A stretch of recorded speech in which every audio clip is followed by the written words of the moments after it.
नमस्कार, Japan COVID-19 दैनिक अपडेटमा यहाँलाई हार्दिक स्वागत छ। म राजन गौतम आज पनि तपाईको माझमा उपस्थित भइसकेको छु।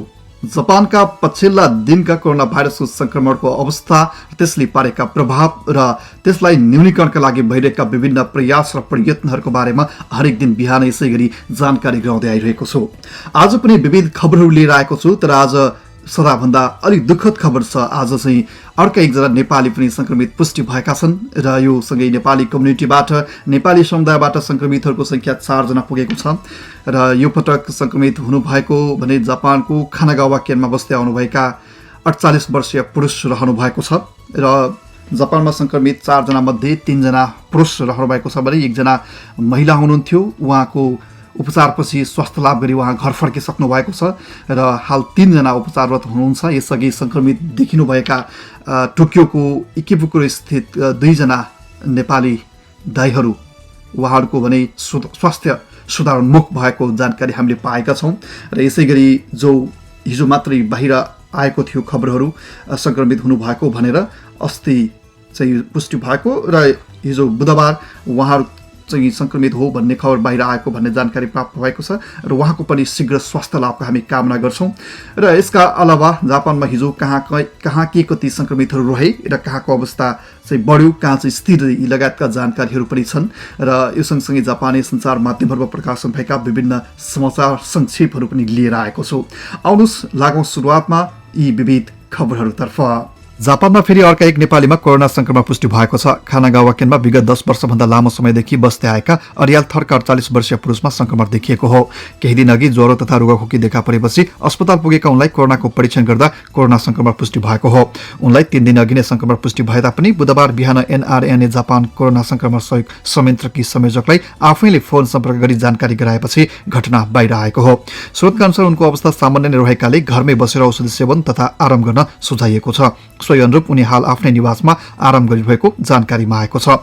खानागावा केनमै रहँदै आउनुभएका एनआरएनए जापानका अध्यक्ष देवलाल भण्डारीका अनुसार यसरी घरमै बस्दा अरूमा पनि संक्रमण खतरा रहने र आवश्यक उपचार पनि नहुने भएकाले हस्पिटलमै भर्ना गर्नका लागि पहल भइरहेको छ।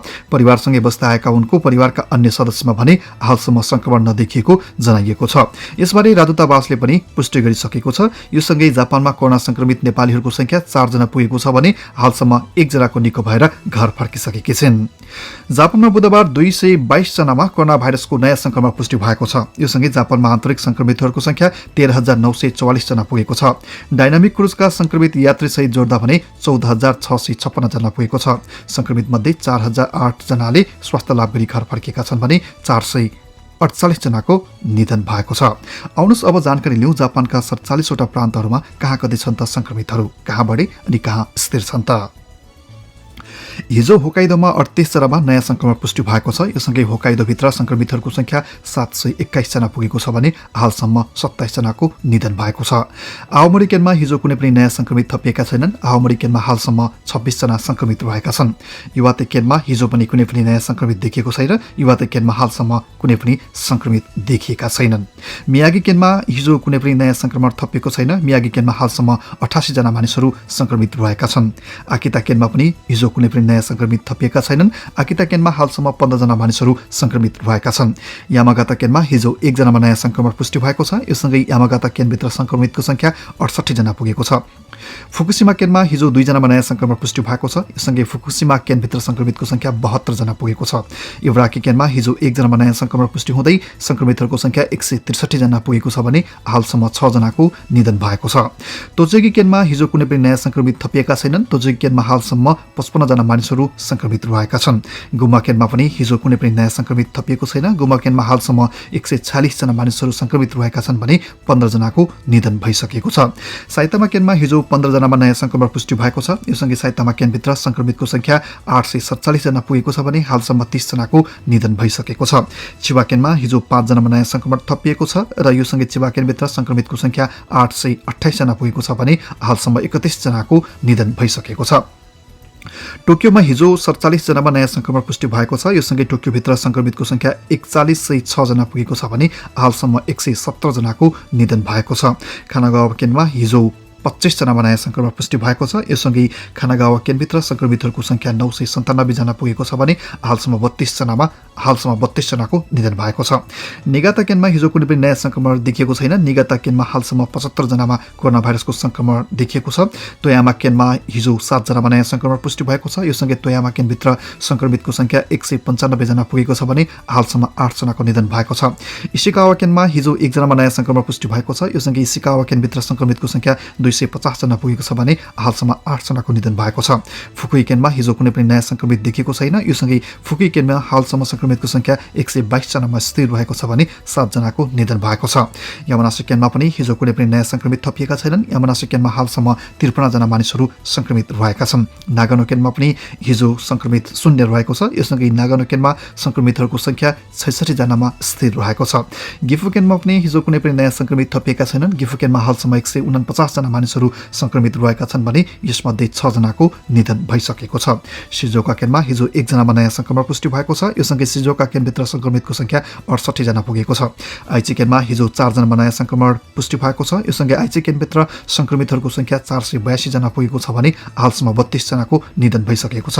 मिए केन्द्रमा हिजो कुनै पनि नयाँ संक्रमण थपिएको छैन। मिए केन्द्रमा हालसम्म 44 जना मानिसहरू संक्रमित रहेका छन् भने 1 जनाको निधन भएको छ।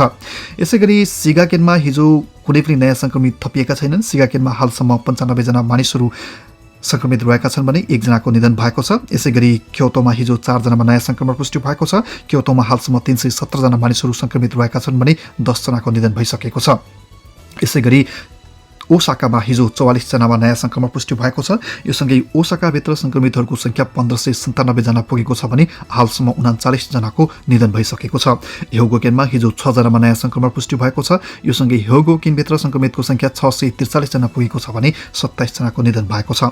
नारा केन्द्रमा पनि हिजो 2 जनामा नयाँ संक्रमण थपिएको छ। योसँगै नारा केन्द्रभित्र संक्रमितको संख्या 79 जना पुगेको छ भने 1 जनाको निधन भएको छ। वाखायामा केन्द्रमा हिजो कुनै पनि नयाँ संक्रमित थपिएका छैनन्। वाखायामा केन्द्रमा हालसम्म संक्रमितको संख्या 60 जना रहेको छ भने हिजोसम्म 2 जनाको निधन भएको छ। त्यसैगरी तोत्तरी केन्द्रमा हिजो कुनै पनि नयाँ संक्रमण देखिएको छैन। तोत्तरी केन्द्रमा हालसम्म 3 जना मानिसहरू मात्रै संक्रमित रहेका छन्। सिमाने केन्द्रमा पनि हिजो कुनै पनि नयाँ संक्रमित थपिएका छैनन्। योसँगै सिमाने केन्द्रभित्र संक्रमितको संख्या 23 जना रहेको छ। ओखायामा केन्द्रमा पनि हिजो कुनै पनि नयाँ संक्रमण देखिएको छैन। ओखायामा केन्द्रमा हालसम्म 22 जना मानिसहरू संक्रमित रहेका छन्। हिरोसीमा केन्द्रमा हिजो 1 जनामा नयाँ संक्रमण पुष्टि भएको छ। योसँगै हिरोसीमा केन्द्रभित्र संक्रमितको संख्या 155 जना पुगेको छ भने हालसम्म 2 जना मानिसहरूको निधन भइसकेको छ। यामागुची केन्द्रमा हिजो कुनै पनि नयाँ संक्रमण थपिएको छैन। यामागुची केन्द्रमा हालसम्म 32 जना मानिसहरू संक्रमित रहेका छन्। तोकुसीमा केन्द्रमा पनि हिजो कुनै पनि नयाँ संक्रमित थपिएका छैनन्। तोकुसीमा केन्द्रमा हालसम्म 5 जनामा संक्रमण रहेको छ भने 1 जनाको निधन भएको छ। यसैगरी खागावा केन्द्रमा हिजो कुनै पनि नयाँ संक्रमित थपिएको छैनन्। खागावा केन्द्रभित्र हालसम्म 28 जना मानिसहरू संक्रमित रहेका छन्। एहिमे केन्द्रमा पनि हिजो कुनै पनि नयाँ संक्रमित देखिएका छैनन्। एहिमे केन्द्रमा हालसम्म 47 जना मानिसहरू संक्रमित रहेका छन् भने 3 जनाको निधन भएको छ। कोची केन्द्रमा हिजो 1 जनामा नयाँ संक्रमण पुष्टि भएको छ। यससँगै कोची केन्द्रभित्र संक्रमितको संख्या 74 जना पुगेको छ भने 3 जनाको निधन भइसकेको छ। फुकुओका केन्द्रमा हिजो 14 जनामा नयाँ संक्रमण पुष्टि भएको छ। यससँगै फुकुओका केन्द्रभित्र संक्रमितको संख्या 638 जना पुगेको छ भने हालसम्म 19 जनाको निधन भएको छ। सागा केन्द्रमा हिजो 3 जनामा नयाँ संक्रमण पुष्टि भएको छ। योसँगै सागा केन्द्रभित्र संक्रमितको संख्या 41 जना पुगेको छ। र नागासाकी केन्द्रमा हिजो कुनै पनि नयाँ संक्रमित थपिएका छैनन्। नागासाकी केन्द्रमा हालसम्म 17 जना मानिसहरू संक्रमित रहेका छन् भने 1 जनाको निधन भएको छ। कुमामोतो केन्द्रमा पनि हिजो कुनै पनि नयाँ संक्रमित थपिएका छैनन्। योसँगै कुमामोतो केन्द्रभित्र संक्रमितको संख्या 46 जनामा स्थिर रहेको छ भने 1 जनाको निधन भएको छ। ओइता केन्द्रमा हिजो कुनै पनि नयाँ संक्रमित थपिएका छैनन्। ओइता केन्द्रभित्र संक्रमितहरूको संख्या 60 जना पुगेको छ भने हालसम्म 1 जनाको निधन भएको छ। मियाजाकी केन्द्रमा हिजो पनि कुनै पनि नयाँ संक्रमित थपिएका छैनन्। मियाजाकी केन्द्रमा हालसम्म 17 जना मात्रै मानिसहरू संक्रमित रहेका छन्। त्यसैगरी खागोसीमा केन्द्रमा पनि हिजो नयाँ संक्रमित थपिएका छैनन्। खागोसीमा केन्द्रमा पनि हालसम्म 10 जना मात्रै संक्रमित रहेका छन्। र ओकिनावा केन्द्रमा पनि हिजो भने संक्रमित शून्य रहेको छ। र योसँगै ओकिनावा केन्द्रभित्र हालसम्म संक्रमितहरूको संख्या 141 जना पुगेको छ भने 141 जना मध्येमा 4 जनाको निधन भइसकेको छ। कोरोना भाइरस महामारीका कारण लामो समयदेखि बन्द गरेको विद्यालयहरू आगामी सेप्टेम्बरबाट खुल्ने सङ्केत देखिएको छ। प्रधानमन्त्री सिन्जो आबेले शैक्षिक सत्र सेप्टेम्बरबाट सुरु गर्ने विचार गरिरहेको खबर जापानी सञ्चार माध्यमहरूमा प्रकाशित भएका छन्। सामान्य अवस्थामा जापानमा शैक्षिक सत्र अप्रिल महिनाबाट सुरु हुने गरेको थियो, तर यसपटक अधिकांश विद्यालयहरू फेब्रुअरी महिनादेखि नै बन्द रहेका छन्। कोरोना भाइरसको संक्रमण बढ्दै जाँदा जापानका विभिन्न सेवा प्रदायक कम्पनीहरूले आफ्ना विभिन्न सेवाहरू कटौती गर्दै आएका छन्।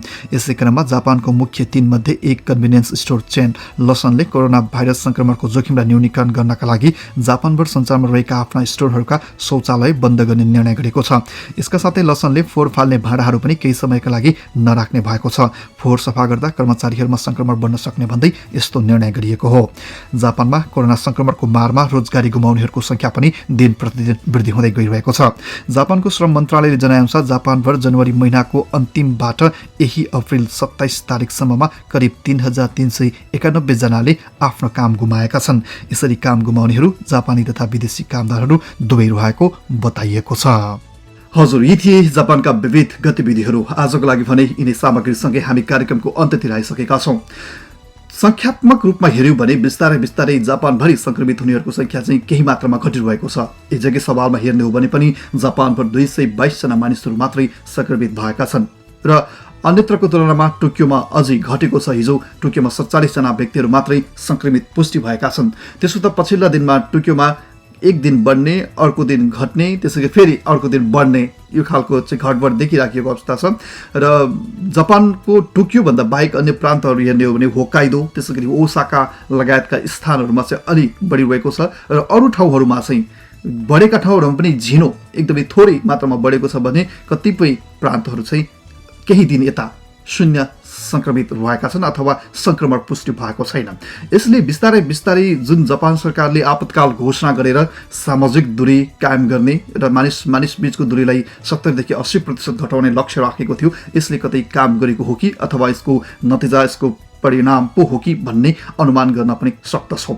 र यसका अलावा टोकियो लगायतका स्थानहरूमा अझै पनि हस्पिटलको बेडहरूको अभाव छ। उपचार गराउनको लागि संक्रमित हुने आशंका गर्ने बित्तिकै जचाउने अथवा परीक्षण गर्ने प्रावधान अझै पनि तत्काल बन्न सकिसकेको छैन। यद्यपि सरकारले चाहिँ यसलाई जतिसक्दो छिटो हस्पिटलले भर्ना गरेर उपचार गराउने भनेर लागिराखेको छ। तर अझै पनि केही घटनाक्रमहरूलाई निहाल्ने हो भने संक्रमित आशंका गरिएका व्यक्तिहरूलाई घरमै राखिएको र संक्रमित पुष्टि भइसकेपछि पनि घरमै आइसोलेसन गरेर त्यहीँ उपचार अथवा औषधि खानको लागि र आराम गर्नको लागि आग्रह गरिएको जुन घटनाहरू छन्, परिदृश्यहरू छन्, यसले अझै पनि जापान सरकार खास गरी टोकियो, चिबा, कानागावा लगायतका स्थानहरूमा चाहिँ बेड तथा आवश्यक उपचारको लागि पर्याप्त सामग्रीहरू अथवा जनशक्तिहरू अथवा स्थानहरू नपुगेको हो कि भन्ने देखाउँदछ। हामी जहाँ छौँ सुरक्षित बन्ने प्रयत्न गरौँ। जस्तो अवस्थामा छौँ संयमता र धैर्यताका साथ अगाडि बढौँ। परिस्थिति जटिल बढ्यो भन्दैमा यसमा तत्काल गर्न सकिने केही छैन। तत्काल गर्न सकिने एउटै कुरा हो, सधैँ जस्तै गरी जहाँ जाँदै हुनुहुन्छ, जुन ठाउँमा हुनुहुन्छ, त्यो ठाउँमा आफ्नो तर्फबाट भरपूर सतर्कता अपनाउनुहोस्। बाहिर हिँड्दै हुनुहुन्छ भने मास्क राम्रोसँग लगाउनुहोस्। त्यसै गरी यसका अलावा तपाईँलाई बारम्बार भनिराखेको कुराहरू, मानिसहरूको भिडभाड कम हुने ठाउँमा जानुहोस् र सार्वजनिक सवारी साधनहरू चढ्ने क्रममा पनि जहाँ चाहिँ मानिसहरूले कम समाउने गर्दछन् अथवा जहाँ मानिसहरू चाहिँ कम हुन्छन् जुन ठाउँमा, त्यहाँ चाहिँ तपाईँले चढ्नुहोस् अथवा त्यसरी यात्रा गरिसक्नु भएपछि राम्रोसँग सरसफाइमा ध्यान दिनुहोस्। हात धुनुहोस्, त्यसै गरी नधोइएको हात, सफा नगरिएको हात, सेनिटाइज नगरिएका हातहरू आफ्नो शरीरका अन्य विभिन्न अङ्गहरूमा चाहिँ नलैजानुहोस्, नचलाउनुहोस्। यसो गर्नुभयो भने संक्रमित हुने क्रम घट्नेछ। यद्यपि यसो भन्दै गर्दाखेरि पनि आफूले मास्क लगाउँदै पनि अरूले नलगाइदिएको र आफूले केही छैन, कोही पनि छैन भनेर खोल्दाखेरि त्यसले गर्दाखेरि पनि संक्रमण हुने लगायतका विविध जानकारीहरू हामीले यसभन्दा अगाडि पनि प्रस्तुत गर्दै आएका छौँ। आजको लागि भने यिनै सामग्रीसँगै हामी बिदा माग्छौँ। भोलि बिहान फेरि तपाईँको माझमा यी र यस्तै विविध सामग्रीहरूको साथमा उपस्थित हुनेछौँ। तपाईँको दिन शुभ रहोस्।